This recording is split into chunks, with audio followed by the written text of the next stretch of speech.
Bertrand Piccard incarne une vision optimiste et concrète du futur. Et je vais, sans plus attendre, lui passer le micro pour qu'il aborde ces sujets et qu'il nous offre toutes les connaissances qu'il a à ce jour et qu'il a bien voulu ce matin nous partager. Merci beaucoup Bertrand Piccard encore une fois d'être là avec nous. Je pense que vous pouvez l'applaudir très très fort, évidemment. Et on voit beaucoup à la qualité de notre manifestation par votre présence. Merci encore.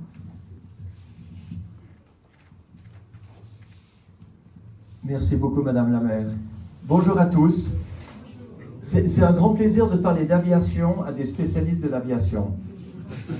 Parce qu'on ne peut pas dire n'importe quoi. Il faut dire quelque chose de nouveau.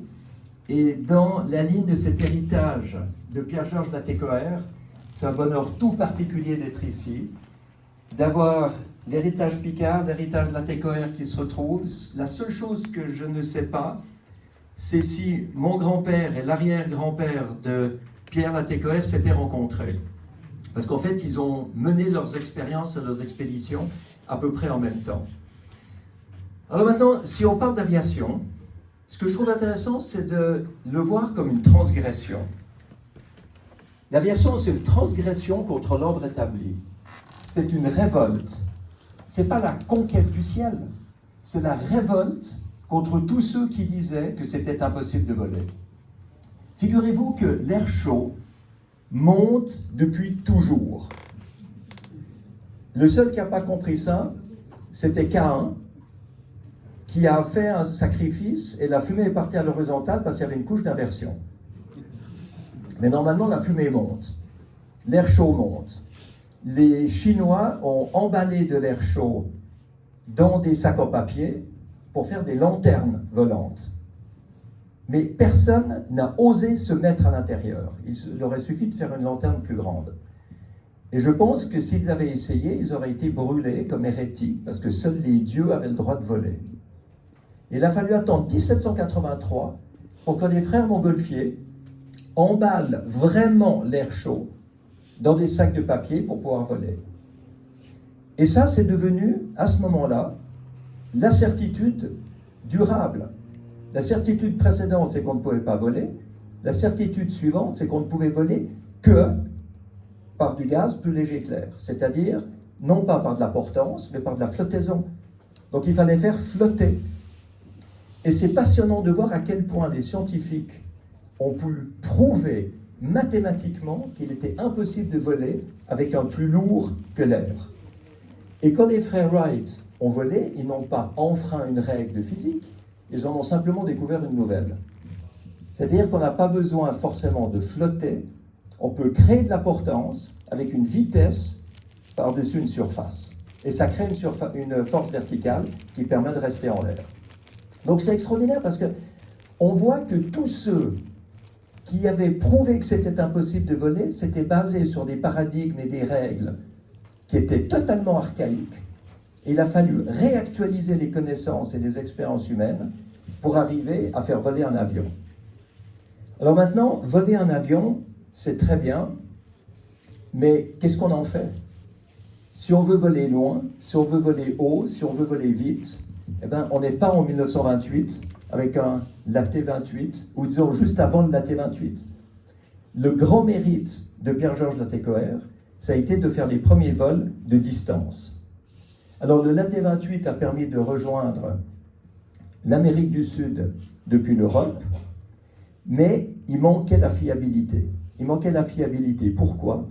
Parce qu'on volait non pressurisé, dans de l'air très dense, à basse altitude, dans le mauvais temps. Et vous pouvez lire tous les récits incroyables de l'Aéropostale et de la ligne Latécoère pour voir à quel point les pilotes risquaient leur vie à chaque vol. Là où Pierre-Georges Latécoère et Auguste Piccard auraient pu se rencontrer, c'est au moment où mon grand-père s'est dit que pour accroître la fiabilité de l'aviation, il fallait être capable de voler au-dessus du mauvais temps. Et là, de nouveau, la lutte permanente contre le statu quo. On lui a dit, mais c'est pas possible, si vous volez trop haut, il n'y a plus d'air, vous ne pouvez plus respirer.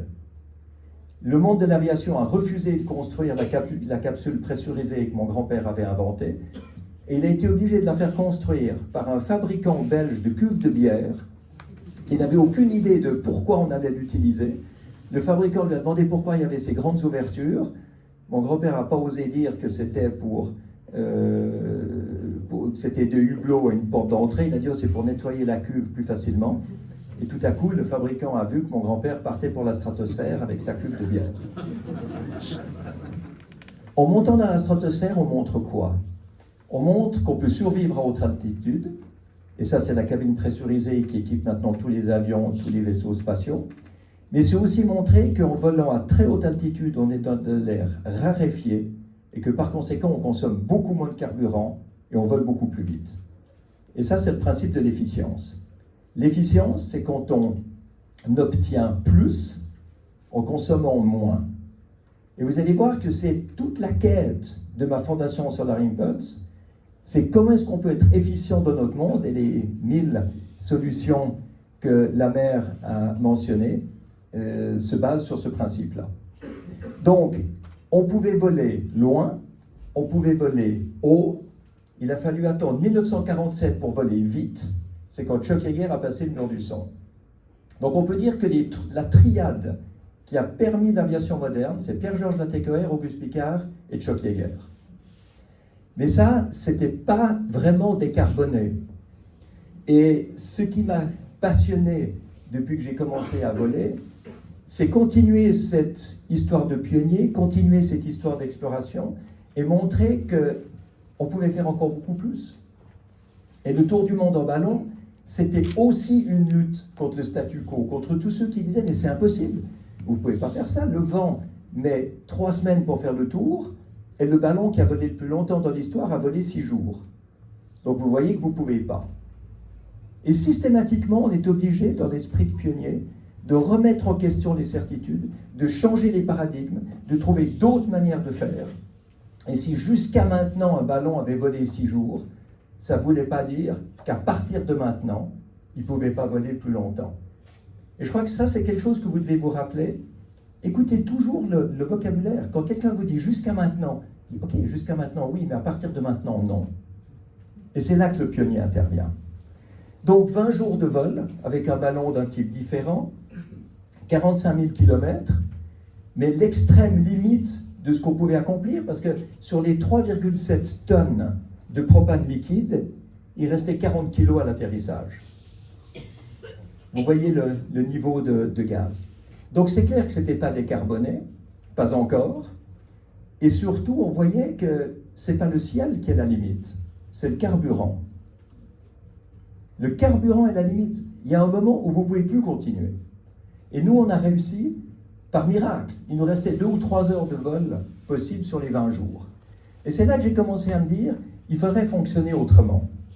Et la mise en place de la capsule du Breitling Orbiter 3 dans le hall des pionniers du musée de l'air et de l'espace de Washington a été pour moi en même temps une émotion incroyable parce que je retrouvais les engins des héros de mon enfance qui m'avaient tellement fait rêver.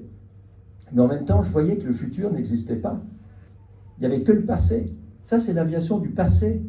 On a été sur la Lune, on a passé le mur du son, on a fait le tour du monde en ballon, on a fait tout ce qu'on pensait pouvoir faire, mais au prix d'une pollution qui était finalement juste le reflet de notre monde, qui consomme des énergies fossiles, qui pollue, qui change le climat, et qui doit absolument évoluer. Alors à partir de là, on voit que, ou bien on s'arrête, on se dit l'esprit pionnier c'était pour le passé, ou bien on se dit ben non, l'esprit de pionnier c'est justement maintenant qu'il faut le continuer. C'est maintenant qu'on continue à en avoir besoin.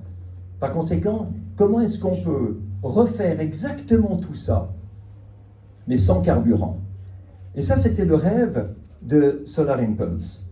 Un avion qui serait capable de voler sans carburant, uniquement en captant l'énergie solaire, en la transformant en électricité pour faire tourner des moteurs électriques et en même temps stocker cette énergie électrique dans les batteries pour la restituer la nuit. Et casser cet autre paradigme qui faisait dire à l'époque, et même Nicolas Sarkozy l'avait dit dans une conférence au Bourget, tout le monde sait que l'énergie solaire, ça ne marche pas parce qu'il n'y a pas de soleil la nuit. Quand vous avez même un président de la République qui dit ça, il y a quand même certaines personnes qui ont tendance à considérer que c'est peut-être quand même vrai. Donc il fallait casser ce paradigme, montrer que c'était possible, et on m'a dessiné cet avion sur un ordinateur, un artiste qui ne savait absolument pas comment serait l'avion, et c'est tout ce que j'avais pour amener de l'intérêt dans le monde aéronautique. Et je me rappelle avoir présenté ce projet à l'ancien patron de Boeing, en lui demandant s'il pouvait me construire un avion comme ça. Il m'a regardé, il me dit « Of course not ». Bien sûr que non. Bien sûr que non. Et pourquoi? C'est qu'en fait, il y a un immense malentendu autour de toute cette histoire d'aviation électrique, d'aviation solaire. On voit que pour voler de nuit, on doit accumuler de l'énergie la journée, que 30 kg de batterie correspondent à 1 kg de kérosène. Alors ça, c'est tout ce qu'on m'a dit. Vous ne pourrez jamais voler parce que le soleil ne donnera pas assez d'énergie et les batteries ne pourront pas l'accumuler. Donc, si vous avez 30 kg de batterie qui correspondent à 1 kg de kérosène, c'est clair que vous êtes mal parti. Donc, ou bien on ferme le livre et on passe à autre chose, ou bien on se demande comment on peut faire. Alors, on voit déjà que les moteurs électriques sont tellement plus efficients, 3 fois plus efficients qu'un moteur thermique. Donc, ça ramène de 30 à 10. Vous n'avez pas besoin de réservoir, vous n'avez pas besoin de tuyauterie. Donc, finalement, vous êtes à peu près dans un rapport de 1 à 8 et pas de 1 à 30. Mais malgré tout, ça vous hypothèque énormément la puissance disponible. Et ce qu'on voyait, c'est que pour être capable de faire ce tour du monde, on devait utiliser l'énergie d'un scooter. C'est ce qu'on pouvait extraire du soleil. L'énergie d'un scooter. Et ça ne suffisait même pas parce que les nuits font 12 heures et la quantité de batterie qu'on pouvait embarquer faisait 8 heures. Donc il fallait monter à 9000 mètres d'altitude, donc plus haut que l'Everest tous les soirs, pour planer pendant 4 heures, utiliser les batteries pendant 8 heures, atteindre le lever de soleil suivant qui permettrait de remonter. Donc c'est clair que, expliqué comme ça, l'aviation électrique n'a pas un énorme avenir. Il fallait en plus, au niveau de la charge à l'air, être 5 fois plus léger que n'importe quel engin volant. L'envergure pour ça devait être celle d'un Airbus 340 pour le poids d'une voiture. Donc ça, ce sont les défis que vont vous donner tous ceux qui disent l'aviation électrique est impossible. Alors comment on fait avec ça? On change de paradigme. Parce que c'est clair que le soleil ne peut pas donner plus d'énergie. On ne peut pas l'augmenter. Mais on peut être plus efficient au niveau de l'avion. Et dans notre monde, on est encore toujours dans ce paradigme extrêmement polluant de l'augmentation de production. Quand vous avez une guerre en Ukraine et qu'il y a un manque de gaz russe sur l'Europe, tout le monde panique en disant où est-ce qu'on va pouvoir trouver davantage de gaz ailleurs, au lieu de se dire comment est-ce qu'on peut diminuer notre consommation d'énergie, comment est-ce qu'on peut être efficient. Et là, on voit que les 3/4 de l'énergie fabriquée dans le monde sont gaspillés. Les 3/4. Ça coûte 4,6 trillions de dollars par année d'énergie perdue. Donc en fait, l'humanité est comme un abruti dans une baignoire qui a une fuite, et au lieu de colmater la fuite, le type ouvre tout grand le robinet pour compenser l'eau qu'il perd. C'est comme ça que notre monde fonctionne. On produit trop, on gaspille, on n'est pas efficient, on pollue et on change de climat. Donc ce qu'il faut, c'est absolument arriver à rendre efficient notre monde. Et Solar Impulse, je pense, avait un nom mal choisi. On aurait dû l'appeler Efficiency Impulse au lieu de Solar Impulse, parce que le but était vraiment de prôner une efficience. Alors une fois qu'on a réussi à dessiner l'avion avec son envergure, avec son faible poids, avec assez de panneaux solaires, pour nous dire que théoriquement ça pourrait marcher, on a été présenter tous nos calculs aux constructeurs aéronautiques, au pluriel, en leur disant, écoutez, maintenant on ne vous demande plus si c'est possible ou pas. On vous demande simplement de le construire. Et la réponse a été, on ne va jamais vous construire cet avion, parce qu'il ne volera jamais. Et on va vous le prouver. Ils m'ont montré ce schéma que j'aime énormément, qui montre que quand un engin volant est petit, il est léger. Quand il est grand, il est lourd. Et c'est une ligne assez régulière. Le problème, c'est que Solar Impulse n'est pas sur la ligne. Solar Impulse est grand et léger. Ils nous ont dit, vous voyez, vous n'êtes pas sur la ligne. Donc, c'est pas possible. Et j'adore cette image parce que c'est la preuve scientifique que ce que nous avons fait était impossible. Et depuis ce moment-là, je n'accepte plus jamais qu'on me dise que quelque chose est impossible. Je réponds toujours par peut-être que c'est difficile, peut-être que ça n'a jamais été fait, peut-être que vous ne savez pas comment faire, peut-être qu'on ne trouvera jamais comment faire, mais arrêtez de dire que c'est impossible. C'est une arrogance incroyable de dire que quelque chose est impossible. Ça veut dire qu'on sait tout. Ça veut dire qu'on a tout étudié. Ça veut dire qu'on est arrivé à une conclusion universelle que quelque chose est impossible. Mais quelle arrogance! Invraisemblable. Donc c'est clair qu'on s'est mis à construire cet avion-là, nous-mêmes, avec l'aide d'un chantier naval. Parce que pour faire une structure aussi légère par rapport à tout ce qui s'est fait, on ne pouvait fonctionner qu'avec du carbone. Et comme le monde de l'aviation ne sait pas utiliser du carbone, qui c'est qui a construit l'avion? Toutes les grandes pièces, c'est un chantier naval. Et là, on s'est retrouvé dans des situations extraordinaires. Le chantier naval avait construit les coques des 2 bateaux Alinghi qui avaient gagné la Coupe de l'Amérique. Alors, quand vous avez un pays comme la Suisse, qui n'a pas d'accès à la mer et qui gagne 2 fois la Coupe de l'Amérique, vous dites que le constructeur doit être excellent.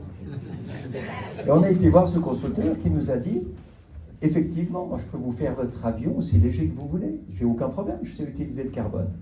Mais je ne peux pas travailler avec votre équipe qui n'a aucune idée comment on utilise le carbone.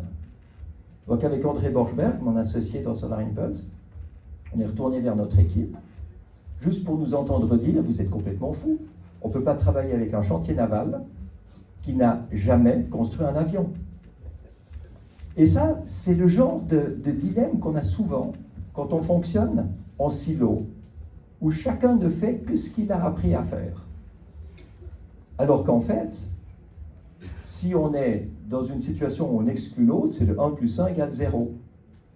Chacun croit que l'autre ne sert à rien. Donc, au final, personne n'arrive à faire quelque chose. Donc, il fallait passer du 1 plus 1 égale 0 au 1 plus 1 égale 3.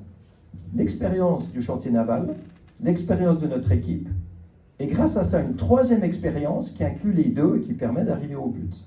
En fait, c'est ce qu'on a fait avec des méthodes de construction incroyablement audacieuses qui, aujourd'hui, sont devenues complètement courantes dans l'aviation. Et ça, c'est le destin des pionniers. Au début, on vous prend pour des fous. Ensuite, vous réussissez. Et après coup, les gens disent « Ah, c'était faisable. C'était peut-être même facile. Faisons-le. » Et on a tendance à oublier, avec notre regard d'aujourd'hui, la difficulté que c'était autrefois. Quand on décolle ici, sur le lac, comme hier après-midi, avec un hydravion, on se met en place, on met les gaz à fond, on pousse le manche, on retire le manche, puis on décolle. Eh bien, c'était pas du tout comme ça autrefois. C'est pour ça que je trouve que toute cette histoire de l'aéronautique est tellement importante, parce qu'elle montre vraiment une direction. Le monde de l'aviation, c'est le monde de la disruption, c'est le monde où chaque fois, on va plus loin. Et c'est ça que j'ai trouvé tellement extraordinaire dans toutes ces aventures, et c'est ça qui me fait vibrer. Moi, le monde de l'aviation, ça me fait vibrer, pas simplement parce que j'aime voler, mais parce que je vois ce qu'il y a derrière. Alors ça nous a permis, avec ces méthodes-là, totalement futuristes, qui maintenant sont devenues habituelles, de construire un premier avion, un deuxième avion. Et c'est amusant parce qu'on s'est retrouvé exactement dans la même situation pour le financement. Évidemment, il faut du sponsoring. On n'est pas dans le monde du football, c'est beaucoup plus difficile de trouver de l'argent, et il fallait arriver à avoir des sponsors, en dehors du monde de l'aviation qui nous a claqué la porte, et du monde de l'énergie qui pensait qu'on n'y arriverait jamais. Ce qui fait que les sponsors étaient d'un monde complètement différent, et au début j'étais un petit peu déçu de voir que je n'intéressais pas les spécialistes. Jusqu'au moment où j'ai compris que ça n'avait jamais été les vendeurs de bougies qui avaient inventé l'ampoule électrique. C'est toujours des gens complètement différents. Et quand vous voyez dans le monde de l'automobile, c'est exactement la même chose. La première voiture électrique qui a vraiment eu du succès n'a pas été fabriquée par un constructeur automobile. Et les constructeurs automobiles ont refusé de s'allier à Elon Musk à l'époque. Et aujourd'hui, tout le monde court désespérément derrière Tesla pour avoir une part de marché. Donc ça montre à quel point c'est dangereux de se focaliser uniquement sur ce qu'on connaît, parce qu'on manque tout le reste. Et aujourd'hui, on est exactement dans cette situation-là, avec la décarbonation de l'aviation, mais du monde en général. C'est qu'on ne peut pas demander uniquement à l'aviation, uniquement à la mobilité terrestre, uniquement à la construction de se décarboner, parce que ça fait un tout, et les solutions des uns vont aider les autres à évoluer. Et pour moi, c'était ça la plus grande expérience de Solar Impulse. C'était d'arriver à montrer le fossé qui existe entre ce qui est possible aujourd'hui et ce qu'on utilise aujourd'hui. Aujourd'hui, on est dans le monde du passé. Et quand je venais sur Solar Impulse, sans bruit, sans pollution, sans carburant, j'étais pas du tout dans le futur. J'étais uniquement dans ce que le présent nous permet de faire aujourd'hui. Mais chaque atterrissage était un cauchemar. Parce que chaque fois que j'atterrissais, je retrouvais le monde du passé. Un monde avec des moteurs thermiques qui ont au maximum 27% de rendement, quand mes moteurs électriques avaient 97% de rendement. Un monde avec des maisons mal isolées, des chauffages, des éclairages et des ventilations complètement archaïques, des processus industriels inefficients, des énergies fossiles polluantes. Mais est-ce qu'on est fier de ça? C'est ça notre monde. Mais on ne s'en rend pas compte parce qu'on est comme un poisson dans l'eau qui ne sait pas qu'il est mouillé. On est dans le monde du passé et on trouve ça normal parce qu'on a toujours vécu là-dedans. Alors on sort notre téléphone portable ou notre ordinateur, on dit « Regardez, je suis super moderne ». Mais tout le reste a été inventé il y a 120 ans au début de l'ère pétrolière. Donc quand on parle d'environnement, il ne s'agit pas du tout de limiter la croissance économique, de limiter le confort, de limiter la mobilité. Il s'agit de ramener le monde du passé dans le présent. Il s'agit d'amener tout ce qu'il faut pour qu'on soit enfin propre et efficient. Alors, ou bien c'est cher, et on n'y arrivera jamais, et tous ceux qui parlent de décroissance auront découragé tout le monde, et il n'y aura plus, mais même s'ils ont raison, je ne dis pas qu'ils ont raison, qu'ils ont tort, je dis simplement que personne n'a envie de suivre cette voie-là. La preuve, c'est que ça fait 50 ans qu'on le dit, et qu'aujourd'hui, on a plus de CO2 dans l'atmosphère, plus de pollution partout, moins de biodiversité, un épuisement des ressources naturelles. Donc c'est un échec de voir l'environnement comme quelque chose de sacrificiel, de cher et de limitatif. Donc, si on peut faire autrement, en devenant rentable, en associant l'industrie, en associant le monde économique, en fédérant, en galvanisant un travail commun, à ce moment-là, on pourra y arriver. La question, c'est de savoir est-ce que c'est possible ou pas. Est-ce que ce sera toujours un sacrifice et personne ne le fera, ou est-ce que ce sera rentable et tout le monde s'y mettra? Et en fait, c'est ça qu'on a lancé immédiatement après l'atterrissage de Solar Impulse, parce qu'un succès, ce n'est pas un but en soi. Un succès, c'est ce qu'on atteint qui nous permet d'aller plus loin. C'est la marche sur laquelle on monte pour être plus performant, avoir plus d'influence et plus de crédibilité. Donc on a lancé immédiatement ce nouveau projet avec la fondation Solar Impulse, Take It Further. Allons plus loin. C'est vrai, cet avion, il a volé 43 000 km sans carburant avec une personne à bord. C'est pas ça qui va changer l'aviation. Il faut mettre 200 personnes à bord. Et aujourd'hui, on n'y arrive pas. Donc comment est-ce qu'on va faire? Et on a lancé ce projet de trouver plus de 1000 solutions techniques, des systèmes, des produits, des appareils, des processus qui soient capables en même temps de protéger l'environnement et de créer des emplois et aux industries de faire du business. De manière à ce que tout le monde y trouve son compte, de l'écologie à l'industrie. Il y a 3 ans, on a atteint notre but d'en avoir 1000. Chaque petit mot, c'est une entreprise, une grande entreprise ou une petite entreprise qui fournit ce qu'il faut pour pouvoir décarboner, pour pouvoir rendre le monde plus efficient, pour pouvoir avancer avec des nouveaux produits beaucoup plus modernes. Ce qu'on voit, c'est que c'est très difficile de faire connaître ces solutions, de faire appliquer ces solutions. Et quand je parle au monde écologique, on me dit on ne veut pas faire une alliance avec l'industrie parce que c'est eux qui polluent. Donc on ne veut pas les industriels dans notre monde. Et l'industrie dit on ne va quand même pas mettre des produits écologiques parce que ça va être cher et on va devoir faire des sacrifices. Donc on reste clivé, même autour de ces solutions, parce que les gens n'ont pas compris qu'il faut faire sauter les barrières pour que l'industrie puisse devenir écologique et que l'écologie puisse utiliser des solutions industrielles. Alors comment est-ce qu'on peut rendre ça plus sexy, plus attrayant? Eh bien, je pense toujours grâce à l'aviation. L'aviation, c'est quelque chose qui est incroyablement inspirant. Et si la maire de Poitiers pense que l'aviation ne doit plus faire partie des rêves des enfants, rajoutons un terme. Peut-être que l'aviation polluante ne devrait plus faire partie du rêve des enfants. Mais l'aviation propre, oui.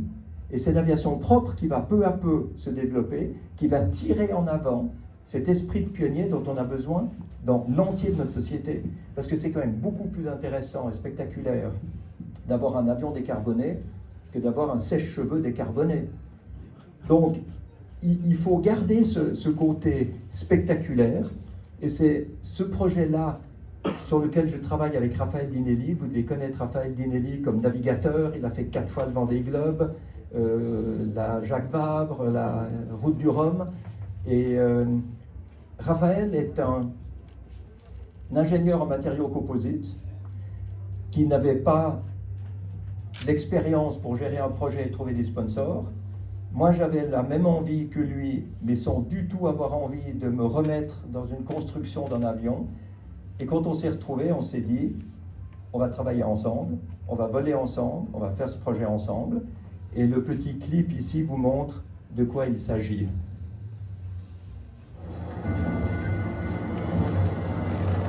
What if we could change the world? What if impossible today could be possible tomorrow? The time for action is now. The time to implement solutions is here. Meet Bertrand Piccard and Raphaël Dinelli, pioneers of sustainable innovation. Together with their team, they are embarking on an extraordinary mission. Flying around the world in a hydrogen-powered airplane with 0 emissions. Now they're building their way to the future. This is Climate Impulse. More than a flight, it is an exploration feat set to revolutionize aviation. To prove that decarbonizing the skies is not just a dream, but a reality. If they can make it happen up there, We can make it happen everywhere. be the change. Be the impulse.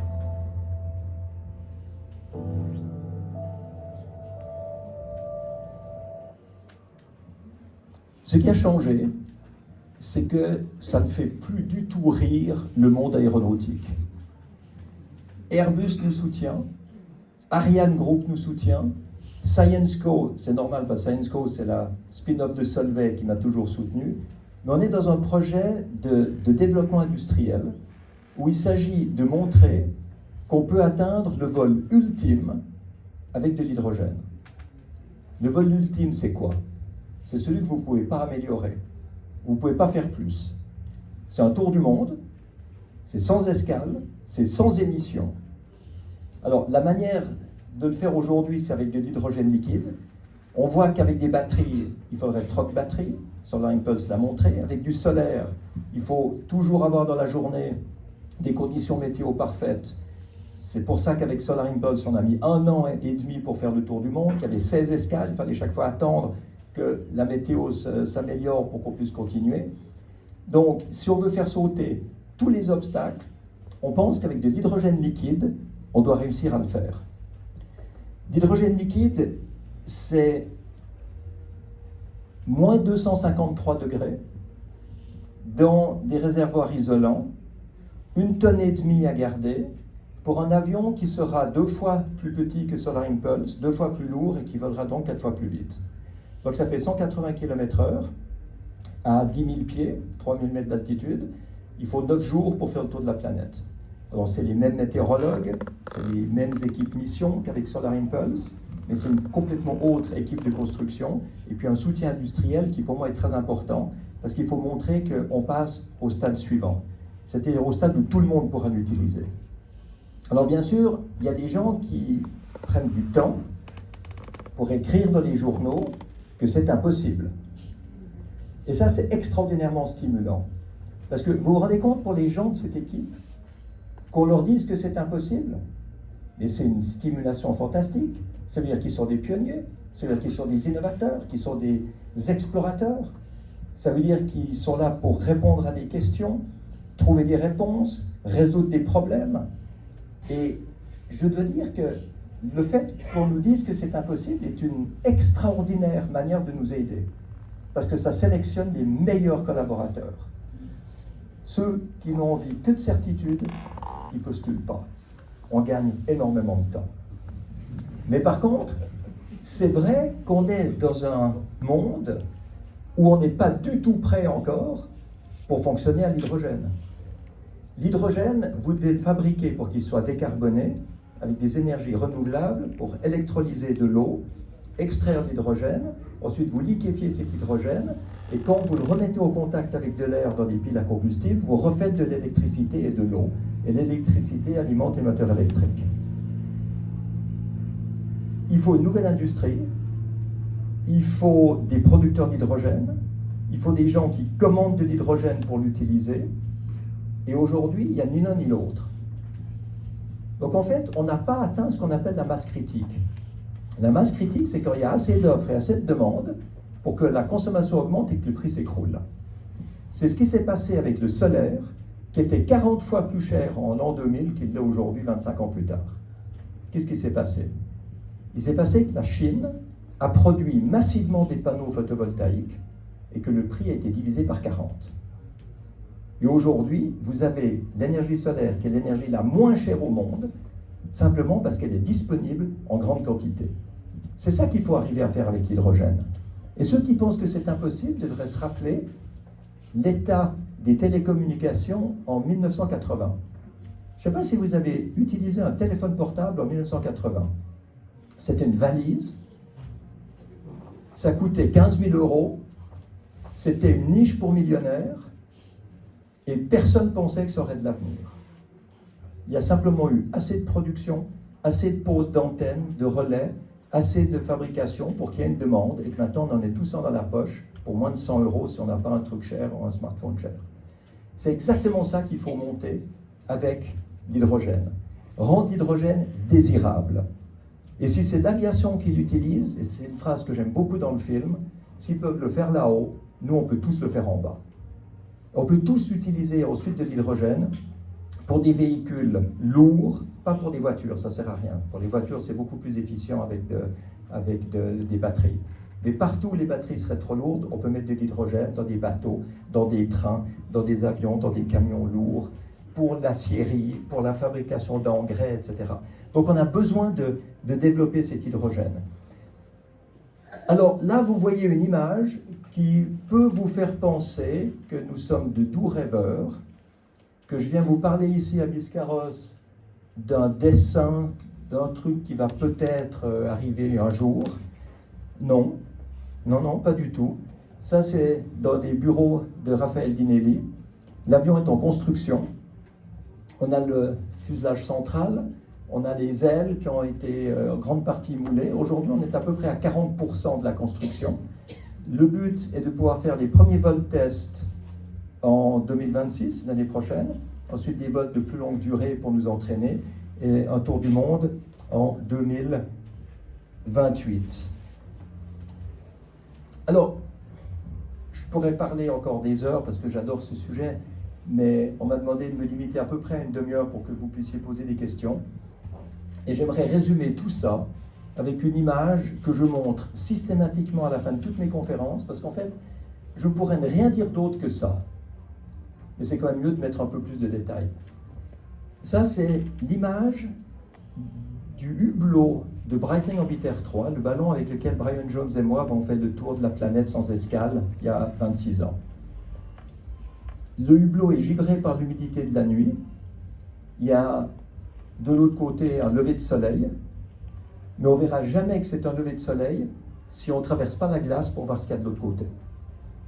Et aujourd'hui, il y a beaucoup de glace dans notre monde, beaucoup de glace en face du futur.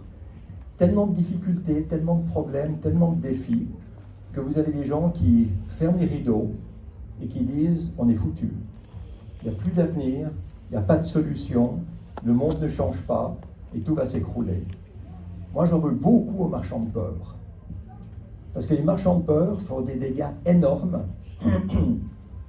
à tous ceux qui devraient plutôt développer leur esprit de pionnier pour pouvoir résoudre les problèmes. Donc je pense que ce qui est obligatoire aujourd'hui, c'est d'encourager tous ceux qui n'osent pas traverser la glace à la traverser et à trouver les moyens pour y arriver. Et quand on est dans une situation de crise comme on l'est aujourd'hui, je pense qu'il faut comprendre que la crise est là, non pas pour nous détruire, mais pour nous obliger, comme dans un ballon, à lâcher du lest pour changer d'altitude et trouver une meilleure direction. La crise, elle est là pour nous obliger à trouver d'autres outils, d'autres ressources, d'autres compétences, d'autres manières de penser, d'autres manières de faire, pour être plus fort après la crise qu'avant. En d'autres termes, si vous acceptez la crise comme quelque chose d'utile qui va permettre à l'humanité d'évoluer, vous entrez dans une aventure. L'aventure, c'est simplement une crise qu'on accepte, alors que la crise est une aventure qu'on refuse. Et ça ne dépend pas de la technologie, ça dépend de nous, ça dépend de notre état d'esprit, ça dépend de notre manière de suivre la voie que nous ont montré les pionniers d'autrefois pour devenir les pionniers d'aujourd'hui et préparer les pionniers de demain. C'est une responsabilité, et c'est pour ça que ça me plaît. Merci.